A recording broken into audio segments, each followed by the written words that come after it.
anggota Densus ti lembur manehna. Kita ngajinakeun bom kan dipandu ti markasnya pakai itulah alat komunikasi jarak jauh gitulah duka naon gitu bari dipandu ke komandanna gitu.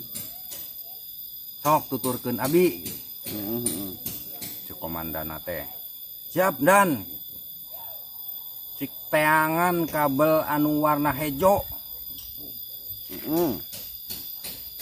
teangan kumana teh dibongkar launan pisan ngabongkar ada power teh nya bisi meledung ngaranna ge bom. Ngereduk bom bahaya atuh. Terus dibuka casing bomna teh kabongkar kapanggih tah kabel warna hejo.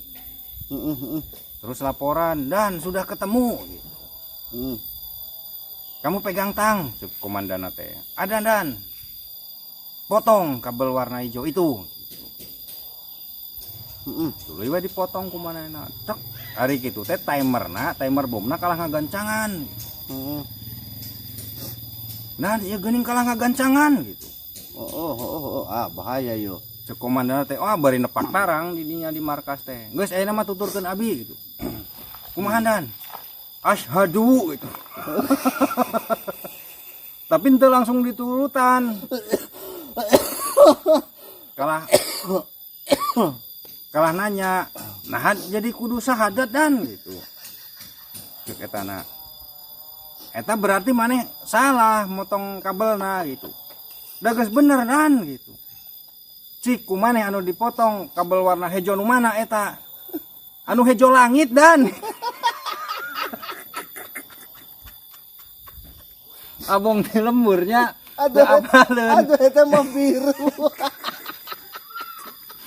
Apaleun yang langitnya warnana biru apalna hejo daun, hejo langit. Jadi warna-warna gitu dianggapna hejo itu. Jadi dituntun langsung syahadat. Jadi dituntun syahadat. Da geus moal katulungan eta mah. Aduh ampun. Eta hejo langit cenah. Langsung asyhadu. Nah hasil nganterkeun. Langsung aja komandan teh tuturkeun abi kumaha dan asyhadu itu